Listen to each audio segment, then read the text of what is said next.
कैसे हो? अच्छे हो? आज हम एक नई एक्टिविटी करेंगे, ठीक है। हम क्या सीखेंगे कि बिंदु को मिला के नई आकृति बनाना, ठीक है। ये देखो छोटे छोटे बिंदु बना रखे हैं, ये रहे ये रहे। अब आपको क्या करना है, इनको मिलाना है। देखो ये पहला बिंदु है, ये देखो इसको मिलाना है तो ये क्या बनेगा, गोल तितली बन जाएगी इससे। ये देखो इससे बनेगा गोल। ये देखो इस लाइन को मिलाओ, ये रही लाइन, ये रहा बिंदु। बिंदु से बिंदु मिलाना है, ठीक है।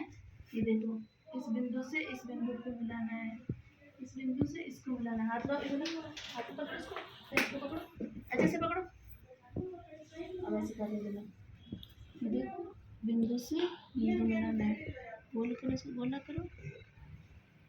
अब देखो इसकी आंखें बनाओ, आंखें। अब आप बनाओ,